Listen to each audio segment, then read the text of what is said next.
JD here, and as you can see, we are finally back with some league racing action. This is round one of the brand new season of the GASR League Racing Series. We arrive at Silverstone, probably my favourite track on the calendar to drive, and yeah, really looking forward to the season. Came home in P2. Carl_24 was champion last season, and the aim for this season is definitely to win the title and just try and learn from some previous mistakes, some previous moments of a bit of rustiness, I would say, because last season was my first league racing season for about a couple of years because I hadn't really enjoyed the F1 game in recent years. But you can see starting off in Q1 here, scruffy lap as well, to be honest. So a very good lap. Said it was a little bit scruffy, but a 26-0 in Q1 is really not a bad effort at all. And as you can see by the title of this video, I felt my pace going into this was definitely a level above than I have done recently in the previous season. And changing into the Haas here, different car. We've all gone through the discussion about the equal cars before.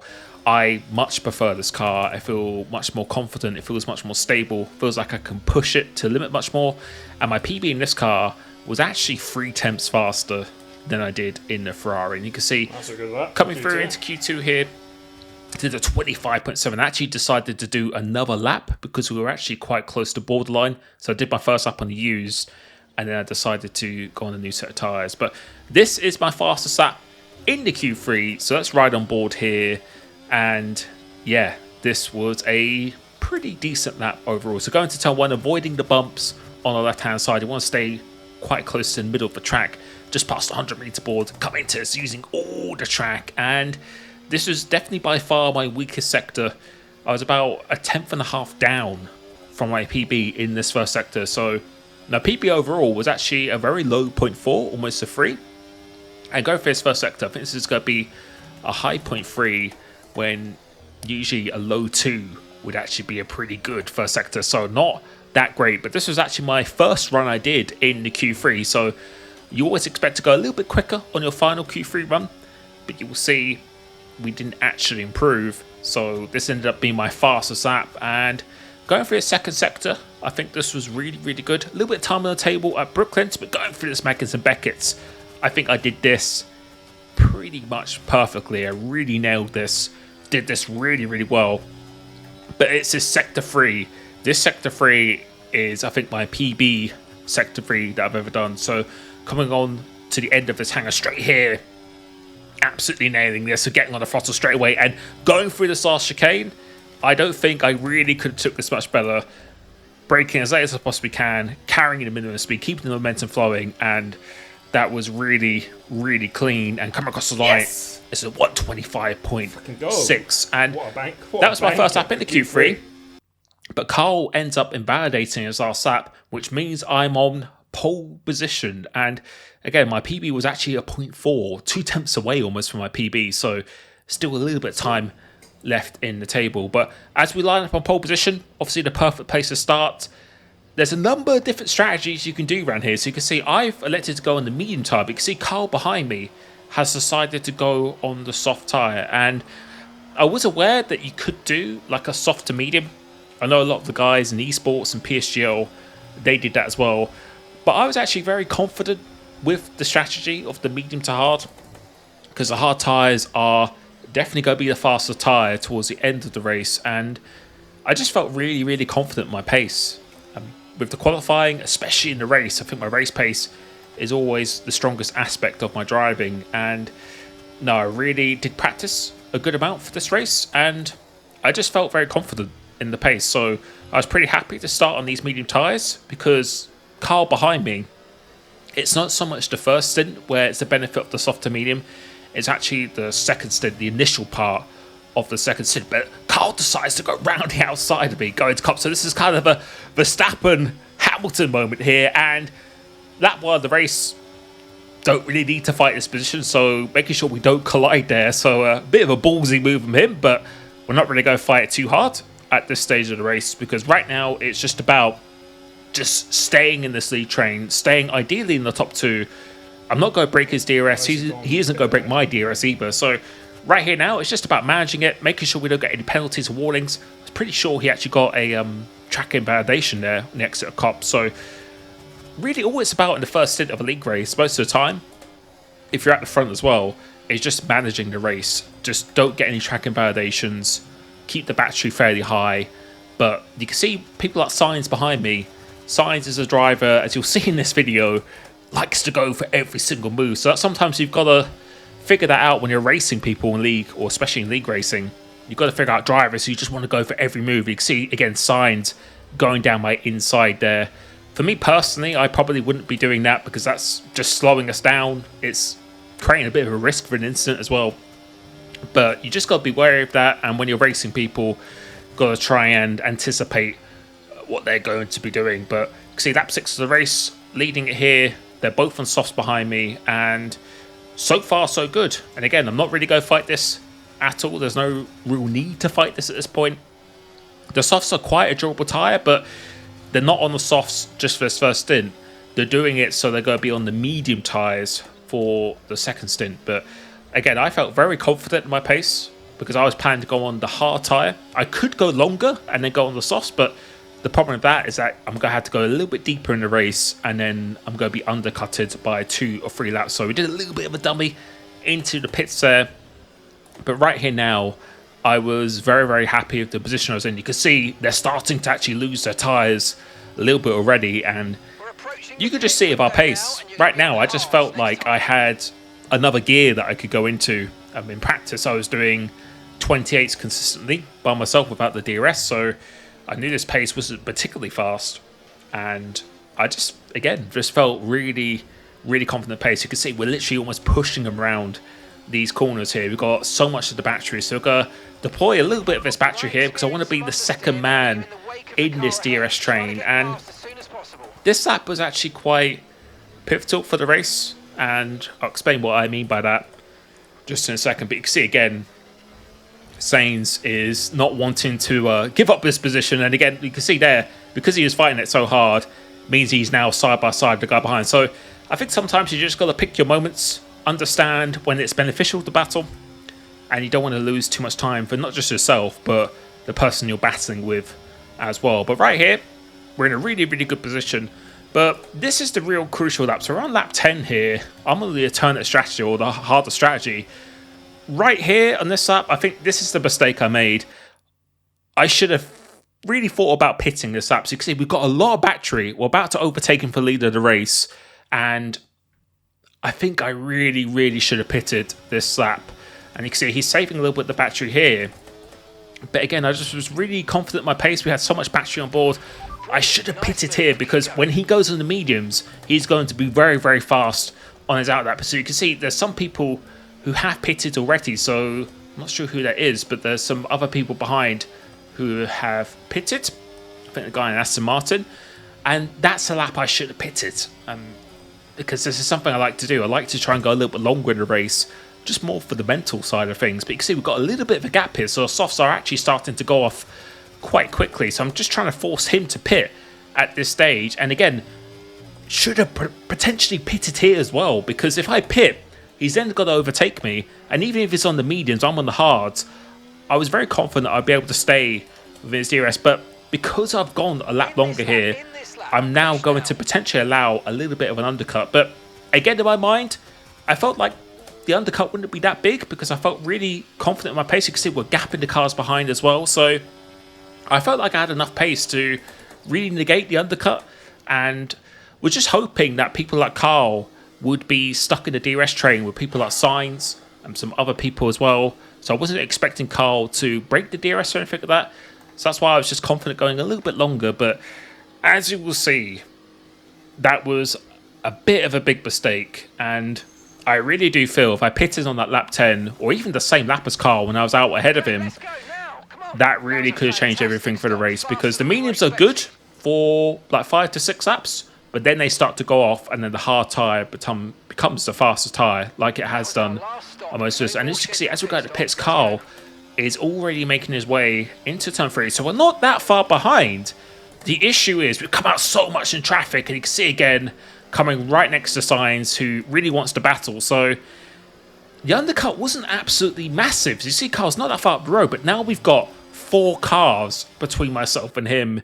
And again, I think this is another mistake. You can see in the minimap here, Carl has managed to break the DRS, and that is very, very crucial. I expected the train to stay with him because there were a number of cars behind him as well. I was really anticipating that he would be kind of locked into that DRS train, even if he's leading it. If I could just got on the back of that DRS train, so say if he was ahead of this train here now, this would have been absolutely perfect because I would have stayed with him in the hards, and then towards the end of the race, the last 5 laps, the hards are just a much, much faster tyre, so I felt like it would have been a lot easier to keep the win after this. But now I've got 4 cars between me.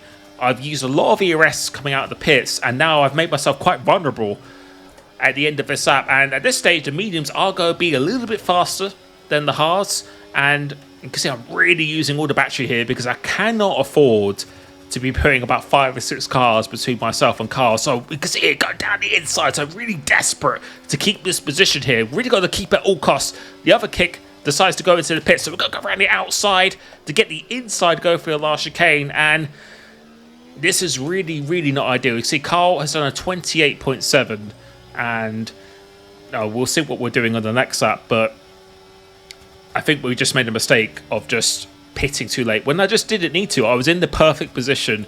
And please, when you watch my streams, if you decide to join me for my live streams at 7 PM UK time on a Sunday, please tell me just to pit the same lap, because I think every race I won last season, I actually just pitted the same lap or even did a little bit of an undercut. You can see a bit of a collision between the kick and the Aston Martins. I'm very lucky not to get damaged here. And someone's trying to go around the outside of me. So Ickle was trying to go around the outside of me or try and put his nose in around the outside when it was free wide going to there. So I didn't actually really notice that. I was trying to pay attention to the inside, but that could have come off a lot worse. So yeah, not a great start to Stekkensin. And we've just given ourselves so much more work to do than I needed, and it's very frustrating watching this back because I felt the pace was clearly there and more than enough to win the race.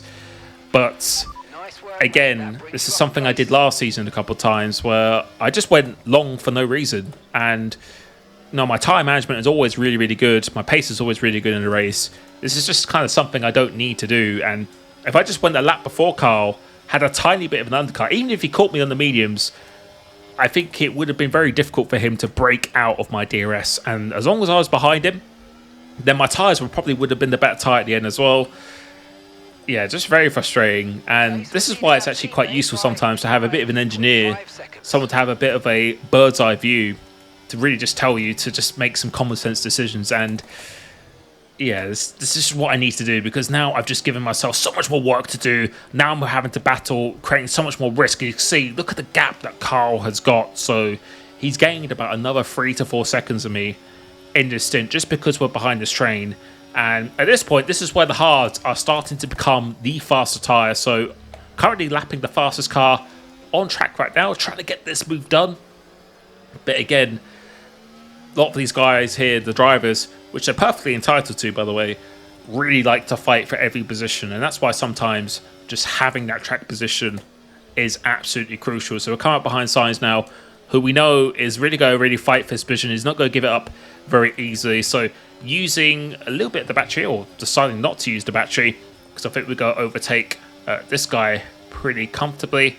Because I don't think he has pitted yet, or I think it's someone... No, I think it's the guy in second place, Invincible. He hasn't actually pitted yet, but you can see here now, the hard tyres are just much faster, and just the pace I have right now, I felt like we just had so much more pace, but we just aren't enabling to use it, and that is really just my fault. I should have just pitted earlier, and I think we would have had a very, very different race. We had more than enough pace, and again, I don't think he would have broken out of our DRS. And even if he did, I think we would have caught back up towards the end of the race as well. But using the battery here, because I really want to try and get past these guys as much as possible. So forcing him into an overtake, but then he has a bit of a collision with the Aston Martin here. So we're going to go try and go down the inside here, because I want to try and dispatch of these guys as quick as I possibly can. And go around the outside sign. So again, really fighting tooth and nail, so not giving this up easy at all, but just with a little bit of the better traction, get the move done. Up into P4, really a net P3 at this stage of the race. And yeah, as I was driving here, just very, very frustrated because unless Carl gets a penalty of some sort, no, we had the pace to win. You can see again, we're just pushing these drivers along. So the hard tyres working really well. So I think the medium to hard would have worked really well. I just needed to actually pit earlier, even though it's a bit strange for me starting a hard tyre. If I pitted earlier, then I think it would have worked really, really well. But the goal here now is just trying not to get damaged because his sign's going down the inside again. So any opportunity you give him, there's a number of drivers who are very much the same. Any opportunity, no matter if it's going to cost them time, you time, or the whole train time, they will go for the move. So that's why, again, it's really crucial. I think for me, when I have very good pace in the race, to just position myself in the right place where I'm not getting involved in these battles. And no, I don't need to go long. I've got the time management and speed to do it. And you can just hear that little bit of side air.